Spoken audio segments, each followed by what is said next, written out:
Hello everyone, আসসালামু আলাইকুম। শুভ সকাল। কি খবর, কেমন আছেন সবাই? আশা করছি সবাই অনেক ভালো আছে। রোজার দিনে সকাল সকাল ঘুম থেকে উঠতে আমি পারি না বললেই চলে, তারপরেও খুব বেশি লেট করি তা না। তো আজকে উঠতে উঠতে অনেক বেশি লেট করে ফেলেছি। বরাবরই 9টার মধ্যেই পড়তে বসার চেষ্টা করি। আজকে প্রায় 9:45টার মতো বেজেছে, আর ঘুম থেকে উঠে ফ্রেশ হয়ে পড়তে বসলাম। আর রোজার সময় পড়াশোনা করার কিন্তু একটা সুবর্ণ সুযোগ বললেই চলে, কারণ এই সময় রান্না করা বা খাওয়া দাওয়ার অন্য কোনো ঝামেলা থাকে না। তো যাই হোক, অনেক কিন্তু বকবক করলাম, এখন আসি আসল কথা। সকালবেলা উঠেই মোটামুটি আমি ইংলিশ পড়ার চেষ্টা করি, প্রতিদিনই আর কি ইংলিশ পড়ার চেষ্টা করি সকালবেলা ঘুম থেকে উঠে, কারণ এই সময় মনোযোগটা খুব বেশি থাকে। চেষ্টা করি ইংলিশটাকে একটু বেশি সময় দেওয়া। আর শুরুতেই 38তম বিসিএস ইংলিশের যে অংশটুকু ছিল সেটাই পড়েছিলাম, আর সাথে 10 থেকে 15টা স্পেলিং মুখস্থ করেছিলাম, আর সেগুলো সুন্দর করে খাতায় লিখেছিলাম। পড়ার পর একটা জিনিস লিখলে কিন্তু মনে থাকে, আর বানানের ক্ষেত্রে তো আর এটা খুবই গুরুত্বপূর্ণ। প্রতিদিন সকালবেলায় 2 থেকে আড়াই ঘন্টা আমি ইংলিশ পড়ার চেষ্টা করি। আপনারাও চাইলে চেষ্টা করতে পারেন। আমার মতো যারা ইংলিশে দুর্বল, একটু হলেও উন্নতি করতে পারবেন। 2 ঘন্টা ইংলিশ পড়ার পর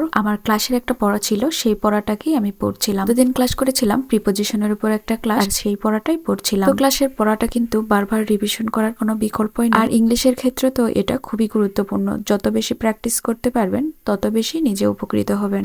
এরপর আমি বসি বাংলাদেশ বিষয়াবলী নিয়ে। বাংলাদেশ বিষয়াবলীর মধ্যে আমার পড়া ছিল উপজাতি। উপজাতিটা আমি গতদিন নিয়েছিলাম, এটা আমি শেষ করতে পারি। ভাবলাম আমার কিছু অংশ বাকি আছে, সেটাই আজকে পড়ে শেষ করব। তারপর আমি প্রতিদিন যেটা পত্রিকার পাতা থেকে গুরুত্বপূর্ণ যে তথ্যাবলী রয়েছে সেগুলোকে আমি সংগ্রহ করে সুন্দর করে খাতায় লিখে রাখি এবং মুখস্থ করি।